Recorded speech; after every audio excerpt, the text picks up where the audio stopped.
우리 주님이 보내신 성령이 우리에게 임하면 우리의 충만함을 받고 예수 그리스도를 증언하는 입술이 열리게 됩니다. 예수님께서 이 땅에 오셔서 공생애의 사역을 다 마치시고 또 하늘로 승천하셨어요. 그런 다음에 오순절날이 이르렀을 때에 성령을 보내주십니다. 예수께서 아버지의 이름으로, 아버지께서 예수를 통해서, 즉 예수님께서 직접 보내신 거예요. 왜 보냈을까요? 우리 요한복음 16장 14절에 조금 우리가 말씀을 알 수가 있는데, 요한복음 16장 14절에 예수님께서는 성령을 보내신 이유가 나옵니다. 잠깐 우리 요한복음 16장 14절 말씀을 같이 읽어요. 시작. 그가 내 영광을 나타내려니 내 것을 가지고 너에게 알리시겠습니다. 성령님은 예수 그리스도를 나타낸대요. 예수 그리스도의 영광, 예수가 그리스도이시고 예수님을 높임을 받게 하기 위하여 성령을 보내신다는 겁니다. 그리고 예수께서 하신 일을 나타내고 또 생각나게 하고 예수 그리스도께서 저와 여러분의 관계를 어떤 식으로 엮어놨는가를 또 설명해 주십니다. 지혜의 성령이시죠. 그래서 성령이 우리에게 임하게 되면 예수를 더욱 알아갑니다. 이러한 예수를 더욱 알아가기 위하여 성령이 충만히 임하기를 주의 이름으로 축복합니다. 성령이 충만히 받은 사람들은 예수님에 대한 얘기를 많이 해요. 예수가 그리스도. 우리 사도행전 오늘 본문의 말씀 바로 앞서서 사도행전 2장 36절 말씀 보면 성령이 임하여서 예수는 그리스도다, 예수가 그리스도라고 하는 것을 입술로 발해요. 사도행전 2장 36절 말씀 같이 읽어볼까요? 시작. 그런즉 이스라엘 온 집은 확실히 알지니 너희가 십자가에 못 박은 이 예수를 하나님이 주와 그리스도가 되게 하셨느니라 하니라. 많은 관원들과 또 세상 사람들과 또 대제사장 종교인들과 함께 합세하여 십자가에 못 박은 그 예수, 죽었다고 생각하는 그 예수를 하나님께서는 주와 그리스도가 되게 하셨다. 주라고 하는 것은 으뜸이라는 겁니다. 그리스도라고 하는 것은 구원주가 되셨다는 거예요. 십자가에 못 박은 예수 외에는 구원하실 리가 없어요. 그러니까 구원하시는 주를 우리가 바라보려고 하면 그는 하나님 이렇게 찾는 것이 아니에요.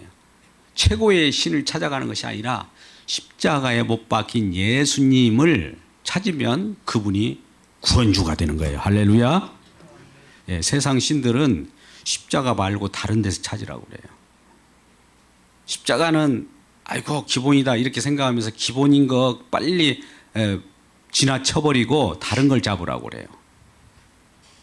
십자가는 또 심지어 질질 짜는 곳 아니냐, 예수 믿고 왜 질질 짜느냐, 다른 것을 눈길을 다른 쪽으로 돌려라, 이런 식으로 세상 신은 그럴싸하게 우리에게 다가옵니다. 근데 십자가의 그 죽음 속에서 생명이 나오고 그 죽음 속에서 부활이 나오고 그 죽음 속에서 하나님이 나라가 나와, 그 죽음 속에서 권능이 나타나고 그 죽음 속에서 모든 것들이 다 그 속에 숨겨져 있다는 이 사실을 누가 알겠습니까? 알았다면 예수를 십자가에 못 박지 않았겠죠. 몰랐기 때문에. 인간의 지혜가 있다고 하면서 예수를 십자가에 못 박았는데 그 지혜가 얼마나 어리석은 지혜인지 아십니까? 사람 자기 나름대로 자기 발등에 찍힌다는 말을 하듯이 자기가 자기 죽는 짓을 하는 거예요.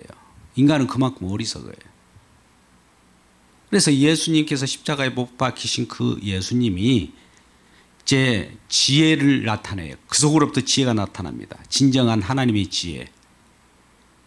그래서 십자가에 못 박인 그 곳으로부터 지혜가 나오는 것인데, 너희가 어리석게 생각하는 그 십자가가 하나님의 지혜래요. 고린도전서에 나옵니다. 또 그것이 하나님의 능력이랍니다.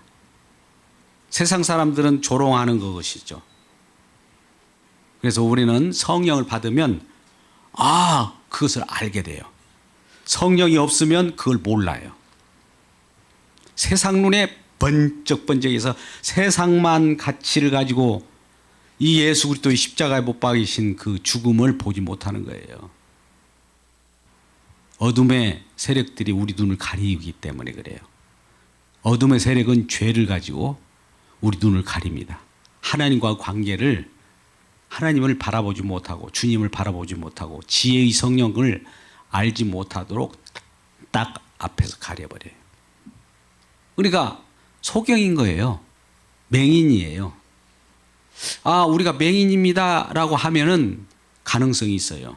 그런 자를 우리 주님께서 그 어둠을 거쳐주고 진정으로 눈을 뜨게 해 주실 텐데, 나는 본다, 나 다 알아 하는 사람은 우리 주님께서 본다 하니 죄가 그대로 있다라고 하는 거예요. 우리 능력으로 하나님을 믿으려고 하는 것은 이미 안 되는 거예요. 주님의 능력으로, 주님이 하셔서 은혜로 와야 되는 거예요. 하나님의 하나님의 은혜로 우리에게 주어졌을 때, 우리는 그것을 받았을 때 화답하면서 주여 이제 믿나이다, 그런 응답이 오는 거예요.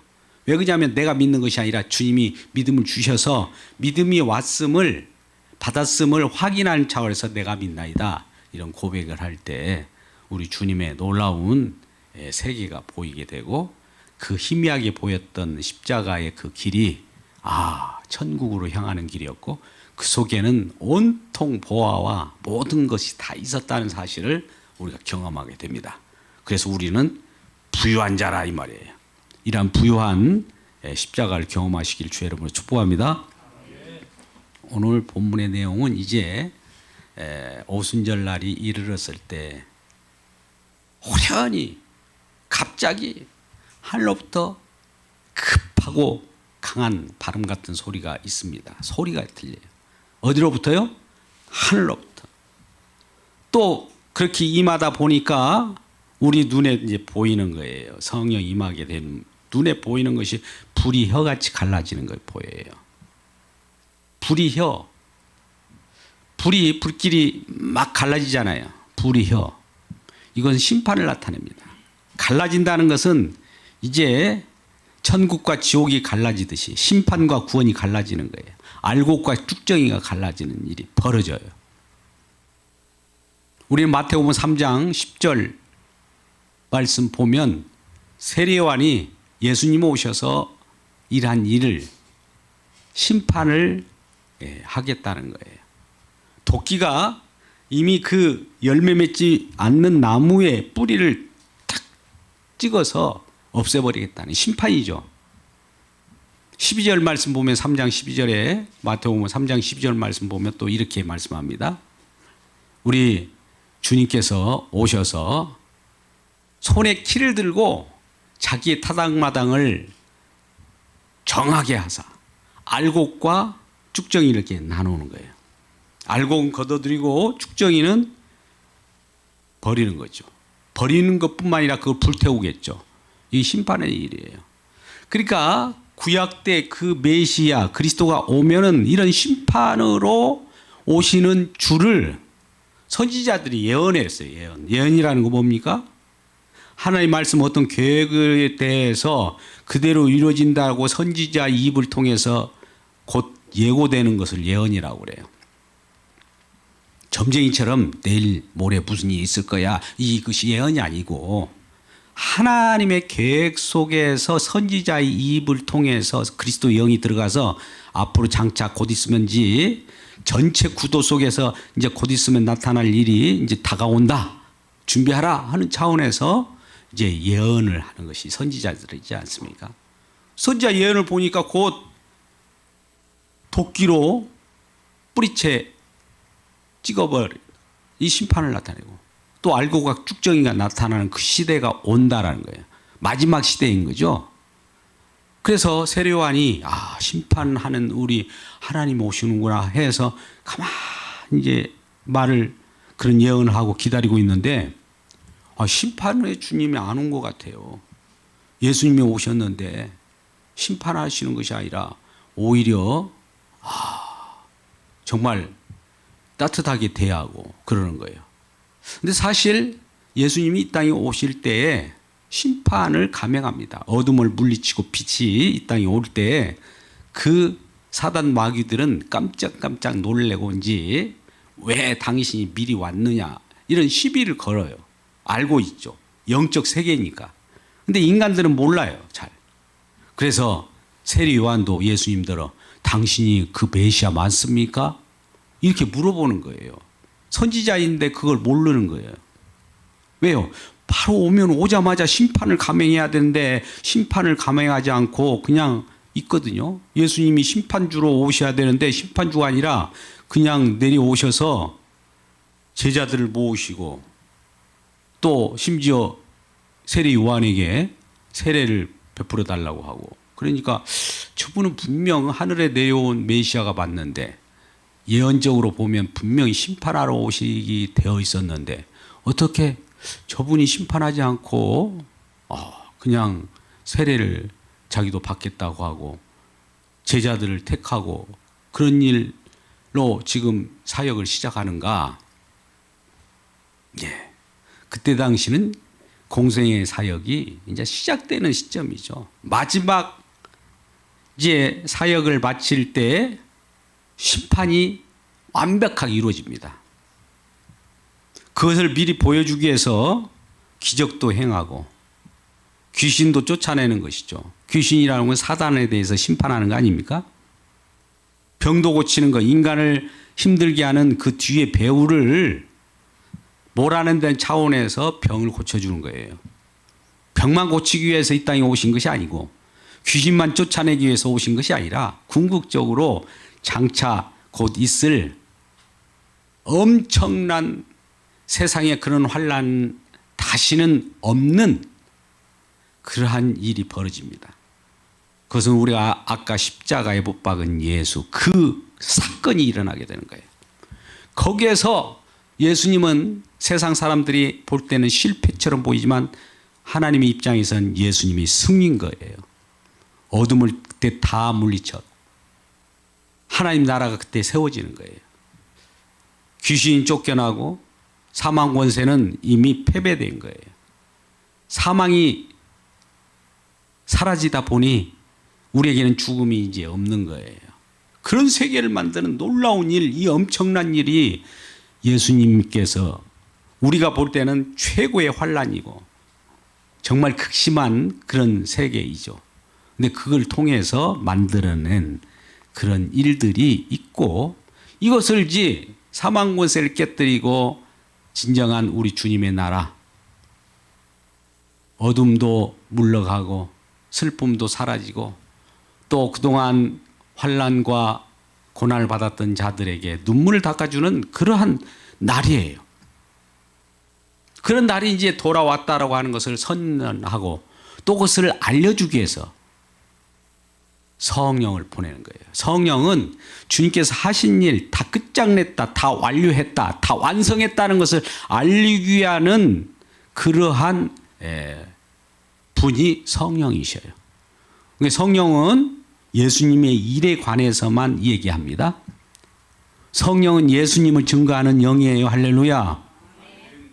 성령은 성령 자신을 증거하지는 않습니다. 성령을 받길 주 여러분 축복합니다. 그럼 성령 받았으면 나 성령 받아서 이를 증거하는 것이 아니라 예수님에 대한 얘기를 하게 돼요. 막 성령 받은 사람은 예수님의 얘기에 대한 예수님 무슨 일을 하셨다. 예수님은 너의 죄와 허물을 다 가지고 가셨다. 예수 그리스도는 사망 권세를 깨뜨렸다. 예수 그리스도는 십자가에서 모든 사단의 결박을 꺾고 거기에 묶여 있는 사람 진정한 하나님의 백성들을 꺼집어냈다. 해방시켜 주었다라고 하는 거예요. 그 전에는 우리가 태어나자마자 어둠의 종이 되어버려요. 세상 신의 노예가 되어버려요. 근데 그 세상 신을 예수님께서 완전히 박멸하고 그 어둠의 세력을 물리쳤으니 얼마나 큰 일입니까? 그러면 그 속에 놓여있던 자들이 다 풀려나는 거예요. 그래서 우리는 안식일이라고 하는 것을 생각할 때 안식이 뭡니까? 뭔가 매였다가 잠깐 풀려나는 거예요. 안식일이라고 하는 7일 주기로 해서 이 7번째 날에는 휴식을 취하는 거예요. 풀려나는 거예요. 또 안식년이 있어죠. 7년 더 풀려나죠. 희년이라고 하는 거 있어요. 은혜의 해, 해방의 해라고 그래요. 은혜의 해라는 표현도 하지만 해방의 해. 7년이 7번, 77에 49년. 49년도 쉬고 50년째도 쉬어요. 이때는 2번 쉬어요. 50년째를 최고의 해방의 해로 선언해버려요. 묶였던 모든 것들은 다 놓아져야 돼요. 어떤 사람이 잘못해서 자기 본래 자기 땅이었는데 하나님께서 부여해 주시는 은혜로, 근데 어떻게 하다가 보니까 그 땅을 또 또 요만큼 또 팔았어요. 저만큼 팔았어요. 나중에는 다 팔아버리고 그 자기의 주어진 땅이 없으니까 어때요? 종으로, 다른 남의 집에 종으로 팔려갑니다. 그런 일들이 비일비재해요. 또 전쟁이 일어나다 보니까 전쟁이 승리한 자에게는 땅을 희사합니다. 그러니까 그 앞에 또 많은 종들을 막 집어넣어주고, 그러니까 다 매여요. 그 종에게. 종은 그 주인에게 매인다고. 주인이 누굽니까? 처음부터 하나님이 뭐 너 주인 되라고 합니까? 힘의 권력에 의해서 이제 세상은 재편이 되는 거예요. 세상은 힘의 권력으로 재편됩니다. 그러니까 종되어 거기에 매여 살 수밖에 없는 자들이 있어요. 다 종들이지 않습니까? 그러니까 주인이 시킨 대로 해야 돼요. 근데 주인은 하나님이 주인이 아니라 하나님 말씀을 잘 이렇게 받아들이면서 그러한 종들을 부리는 것이 아니라 사단의 종들이거든요, 대부분. 그러면 얼마나 억압되겠어요. 그런데 그럼에도 불구하고 그들을 하늘 세계에는 풀리는 것들을 미리 예고하게 하여 구약 때에는 7년에 한 번씩 풀어주라. 그리고 49년, 50년 때는 내가 그동안 소유했던 땅도 본래 주인에게 다 돌려주게 돼 있어요. 내가 어떻게든 받아내서 땅을 빼앗았을지라도 이제 내 것이 아니에요. 본래 주인에게 다 돌려줘야 돼요.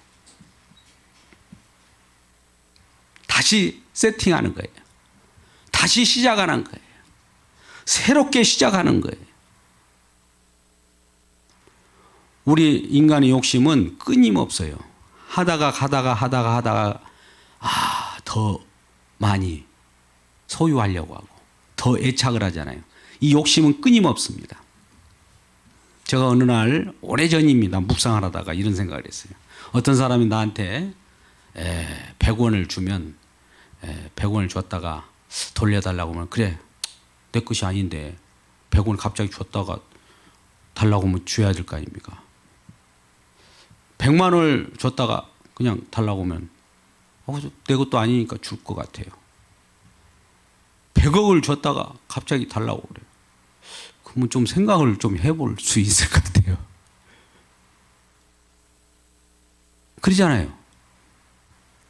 금액이 크면 어떤 일이 벌어지냐면 내 소유욕이 막 강해져요.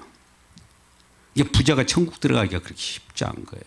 그런 비유가 있는 거예요. 우리 마음속도 자꾸 소유하면은 그 소유욕이 세상을, 우리 주님마저도 집어 삼켜버릴 것 같아요. 그러니까 우리 주님은 이 땅에 오셔서 십자가를 통해서 그 소유를 놓게 하는 그런 일이 벌어져요. 어떻게만 되느냐? 우리 힘으로는 안 돼요. 어떻게 될까요? 이제 성령을 보내셔서, 성령을 보내니까 성령 받은 사람은 본래 이거 이 땅에 내 것은 없었네. 이 땅에 태어나면서 내 것 하면서 태어난 사람이 있습니까? 본래 내 것 없었어요. 이 땅을 누가 창조했어요? 우리 주님이잖아요. 그럼 누구 거예요? 창조된 이 세계가.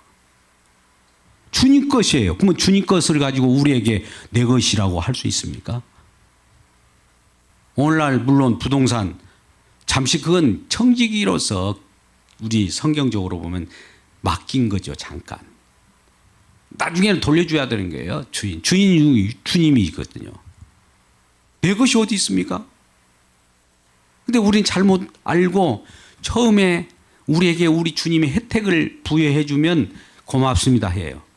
두 번째 혜택을 부여해 주니까 더 고맙습니다. 셋째, 이제 내 것이네. 주님의 우리에게 부여해 주시는 은혜를 생각하기보다도 이제 내 욕심이 커져 버려요. 이게 문제일 거예요. 사단이 그렇게 종용을 합니다. 그러니까 무엇을 우리 하나님께서 은혜를 주더라도 내가 아닙니다를 해야 돼요. 사도 바울은 그걸 알았어요. 이 모든 것은 주님의 은혜라는 거예요. 내 것은 없다는 거예요. 설령 내 능력을 하나님 주셨다 할 때 이 내 능력마저도 주님이 주셨다. 주님 것이네요 이거예요. 우리 것은 아무것도 없는 거예요 사실. 이것이 진정한 주님의 소유된 백성들이에요. 할렐루야. 우리는 지난주에 이런 고백을 했잖아요. 로마서 14장 8절. 내가 살아도 주를 위하여 살고 죽어도 주를 위하여 산. 그러므로 사나 죽으나 주님의 것이로다. 우리 주님의 것이니까 주님의 것이에요. 그냥. 오늘 오순절 날에 이르렀을 때 성령이 임하니까 어떤 기적이 일어나냐면 이제 그 기적들이 아예 우리가 기적이 일어났다니까 귀신 쫓아내고 무슨 막 그런 이런 생각을 항상 갖지 마세요. 사단은 그런 걸 좋아해요. 뭐 신기한 것이 일어났겠네. 오늘 기적의 내용이 뭔가 한번 볼까요? 오늘 본문이 42절부터 47절 말씀인데 43절 말씀 한번 볼까요? 한번 읽어보세요. 기적의 내용이 뭔가. 기적이 일어났대요. 자, 43절 사람마다 두려워하는데 사도들로 말미암아 기사와 표적이 많이 나타나네. 사람이 두려워하는데 사도들로 말미암아라는 것은 사도들이 설교를 해요.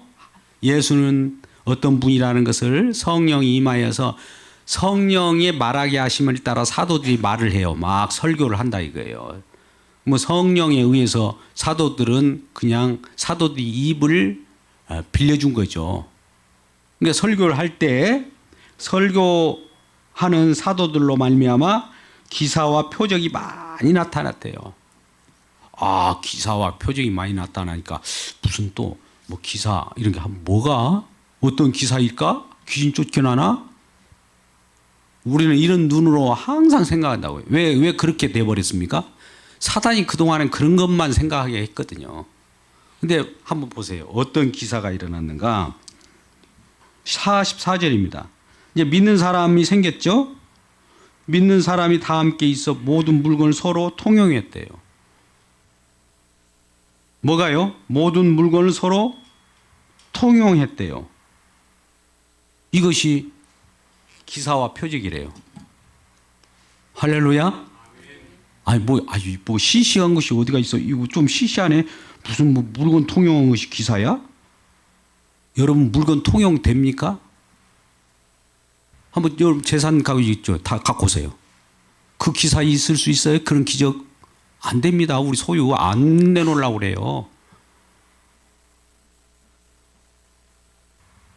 제가 심한 말한 것이 아니라 성경이 그렇게 말하고 있어요. 또 45절 또 재산과 소유를 팔아 각 사람의 필요를 따라 나눠주고 이 기적이래요. 표적. 소유를 다 팔아가지고 나눠준대요. 그런 사람이 생긴다면 아 기적이 일어났다 이렇게 보시면 돼요. 기사가 일어났네? 표적을 봤네? 그런 거예요. 그런 일이 벌어져요. 왜? 자기 소유인 줄 알았는데 주님의 소유인 줄 알고 내놓는 거예요. 할렐루야? 희년이 뭐라고 그랬어요 아까? 내 것인 줄 알았는데 이 창조의 세계가 내 것인 줄 알고 내 구원이 내 것인 줄 알았는데 주님의 것이네. 주님 것입니다. 이걸 알며 그걸 몸으로 이렇게 표현되는 것이 지금 나눠주는 거예요. 이런 일이 벌어지는 거예요. 또 48절 날마다 마음을 같이하여 모이기를 힘쓴대요. 모이려고 막 해요. 야, 우리가 같이 모입시다. 이런 막 서로 또 모이기를 또 권면도 하고. 이런 사람들의 모습이 괜히 그럴 겁니까? 할 일 없이 왜 모이자고 그래요? 막 그러겠지, 세상 사람들은. 나 지금 빨리 나가서 일해야 돼요. 돈 벌어야 돼요. 근데 모이자고 그래요, 교회로. 뭐, 교회로 모이자고 한 사람은 그 세상 사람 입장에서는 저 사람은 할 일 대기였구나. 그러게 조롱하겠죠. 근데 사실 반대로 얘기해 보자고. 모이기를 힘쓰라고 하는 주님의 그 모이기를 힘쓰라고 하는 그분을 통해서 성령은 어떻게 역사하냐면 저놈들은 모이기를 힘쓰라고 하면 반대로 얘기할 것이다. 할 일 없어서 모이기 힘쓰라고 하냐? 그렇게 반박이 나올 것이라는 거 미리 알아요, 주님은. 오늘날 한번 모이기를 힘쓰자고 한번 가족들에게 안 오신 가족들 있잖아요. 한번 해보세요. 뭐라고 하는가? 그 귀신 소리요, 그게 답변하는 사람들이. 오늘 여기는 표적이잖아요. 표적이면 모이기 힘쓰게 돼 있어요. 모인단 말이에요. 기적이 일어나려면 표적이 일어나는 그 현장이 모이기를 힘쓰고 모여지게 되어 있다 이거예요. 뭐 안 모이는 건 뭡니까? 기적이 없다는 거죠. 표적이 없는 거예요. 표적을 못 본 거예요. 성령을 못 받은 거죠. 쉽게 말하면.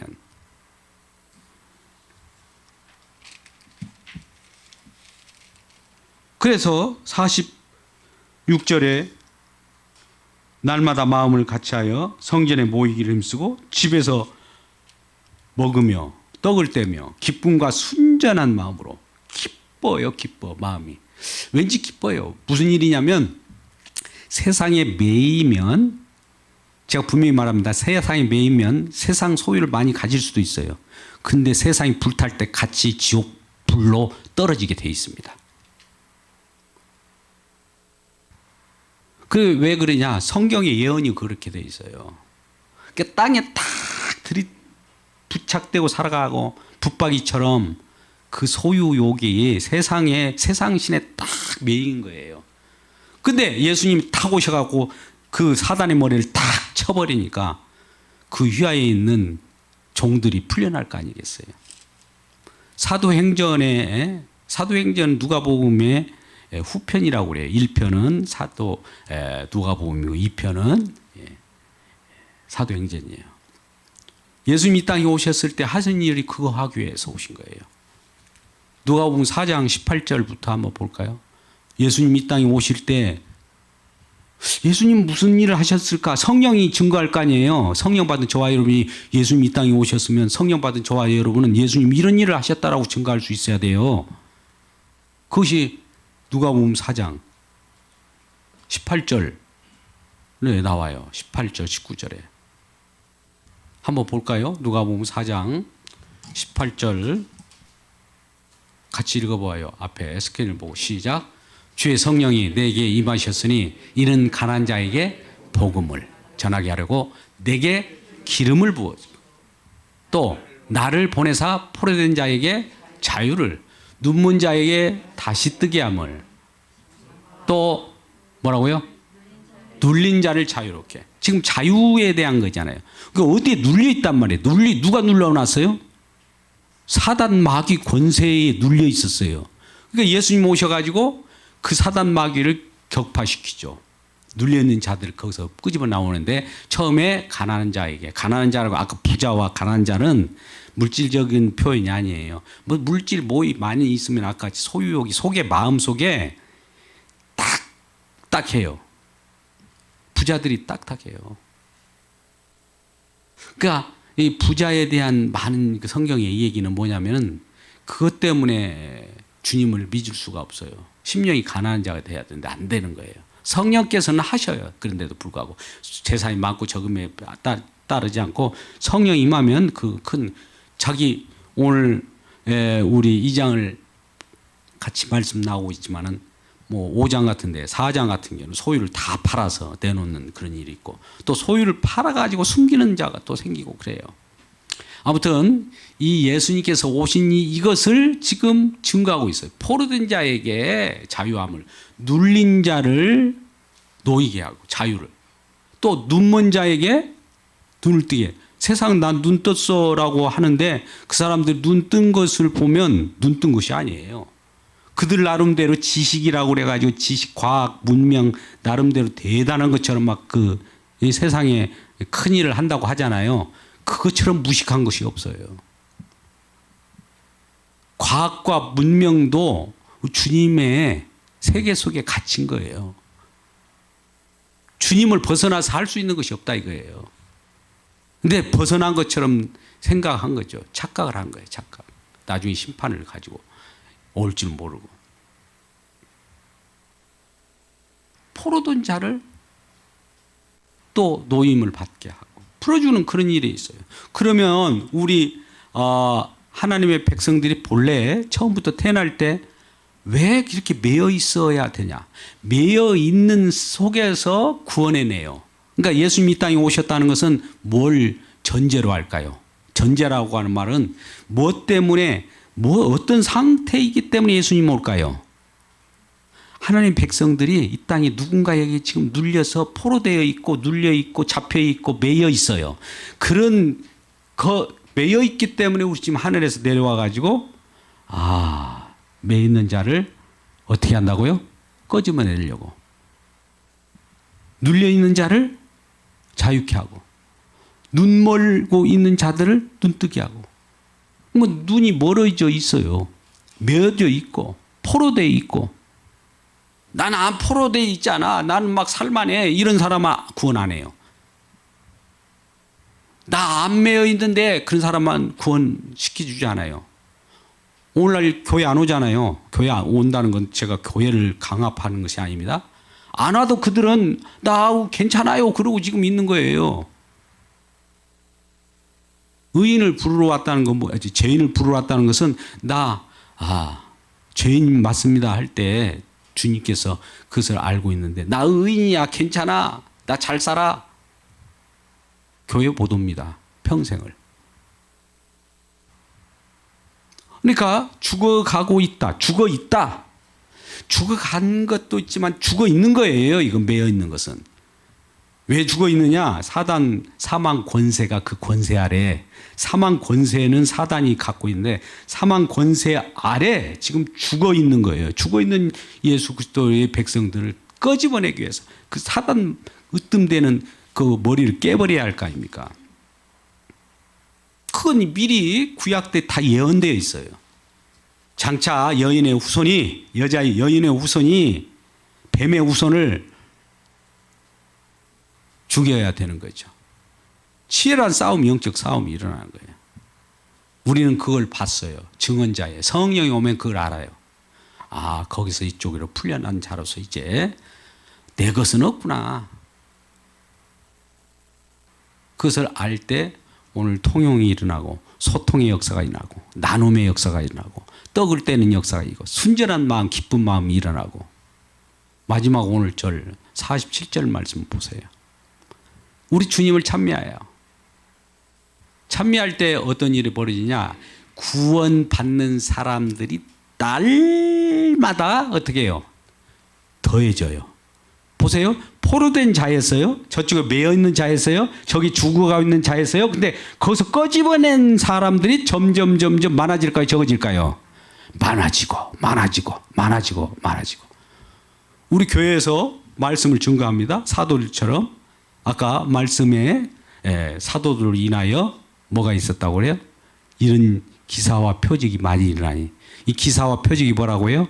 소통하는 역사가 일어나고 통용하는 역사가 나눔이 일어나고 같이 내 것이라고 하는 사람이 없고 다 서로 소유를 내놓고 이런 기적이 일어나요. 이런 기적. 이거 기적이에요. 뭐가 기적이에요? 귀신 쫓아나는 건 그런 거?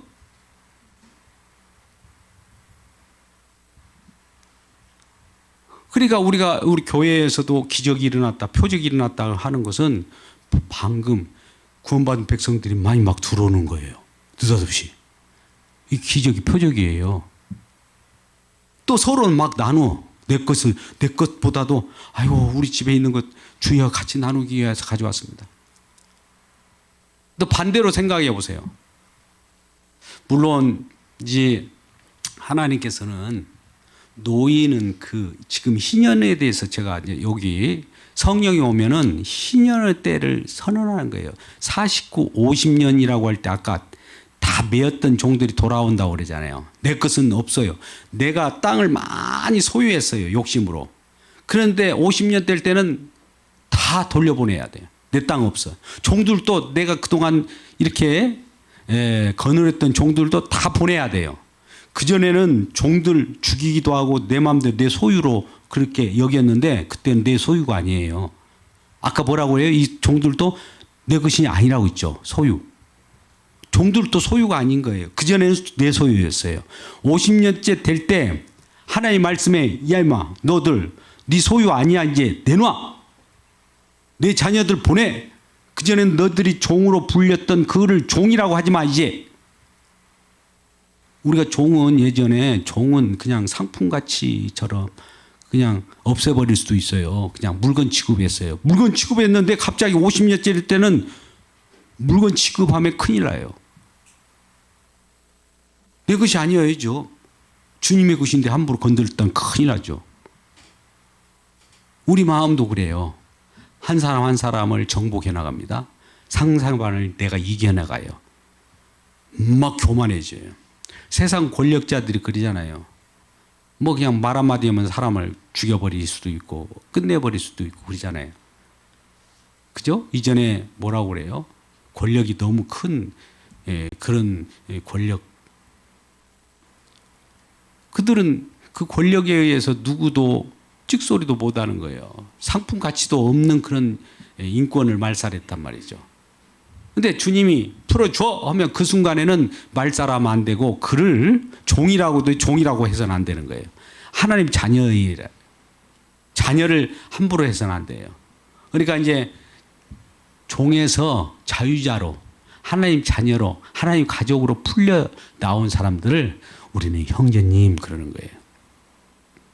이전에는 생각을 이렇게 해보세요. 내가 상사였어요. 부하 직원이 있었어요. 근데 이 상사와 부하 직원이 예수 믿는 그 믿음의 세계로 들어갔네요. 그러면 거기서도 야, 오네시모야, 이놈아. 빌레몬이 이제 상사였거든요. 그럼 오네시모는 종이었어요. 오네시모 이리 와. 예수님 믿는 세계에서 그럽니까? 아니에요. 그쪽에서는 이전에 종이었는데 형제요 그러는 거예요. 놀랍죠? 왜 그렇게 변해버렸을까요? 여기 와서는 죄송합니다만 부모와 자녀 간에도 부모와 자녀 간에도 오더라도 이 세상 속의 혈통적 가족관계 부모가 조금 우리는 높잖아요. 자녀는 야 이리 와. 아무개 홍길동 이리 와. 그러지만은 안 그래요. 홍길동 형제님 그래야 돼요. 자녀라도 높이 줘야 돼요. 마찬가지로 낮은 자도 높인 자도 같은 형태였죠. 재편되는 거예요. 새로운 관계가 형성되는 거예요. 이전에 종과 상사와 관계 이런 것이 문제가 아니라 모든 것은 주님을 섬기듯이 다 똑같은 거예요. 다. 그리스도 예수 안에서는 모두가 성령 받을 때는 다 하나다. 갈라디아 3장 28절에 우리가 잘 성령에 관한 내용이 갈라디아 3장 28절에 잘 나와 있어요. 갈라디아 3장 28절을 보면 성령이 임하게 되고 우리가 예수 그리스도를 믿는 믿음 안에 있다면 이제 어떤 이 차별이 없어요. 여러분 이 얘기를 들어보세요. 같이 읽어봐요. 28절. 이제 너희는 시작. 너희는 유대인이나 헬라인이나 종이나 자유인이나 남자나 여자나 다 그리스도 예수 안에서 하나이니라. 하나라고 하는 것은 맞먹는 관계가 그런 뜻이 아니라 이 유대인이나 헬라인이나 구분이 있죠. 구분. 자유자나 종이나 구분이 있잖아요. 남자나 여자나 구분이 있잖아요. 남자 여자 구분이 있는데 하나라고 하면 안 되잖아요. 오늘날 트랜스젠더 문제가 이제 젠더 폭력 관련된 부분들이 이슈가 되고 큐어 축제니 뭐 이런 것들이 많이 기독교계에 차별금지법이라는 게 있어요. 차별금지법을 우리는 반대한다. 대부분 기독교인들은 그래요. 성경적으로는 차별금지법, 차별금지 좋잖아요. 차별을 금지한다는 거 우리가 잘못된 거 아니잖아요. 표상적으로 보면.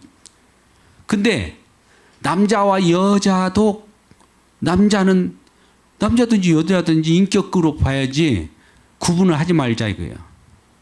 남자도 여자이든 무슨 상관이 있어. 뭐 성전환도 시켜버려도 그냥 인격으로 여겨주자. 그런 거예요. 그런데 성경 속에서는 여자는 여자, 남자는 여자라고 일부러 구분은 분명하잖아요. 근데 구분은 분명하지만 차별은 없죠.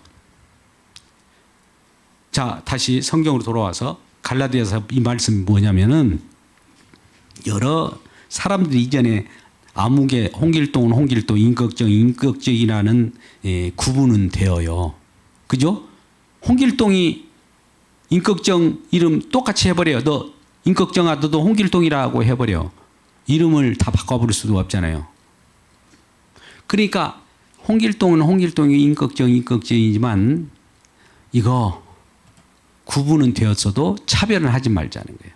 왜? 그리스도 안에서 이제 존귀한 자, 즉 하나님의 자녀 됐으니까 아까 같이 빌레몬이라고 하는 상사가 오네시모에게 형제여 하듯이 그러면 오네시모도 이제 빌레몬이 옛날에 상사였거든요. 자기 종이었고 그러면 빌레몬 형제여 그런다고요.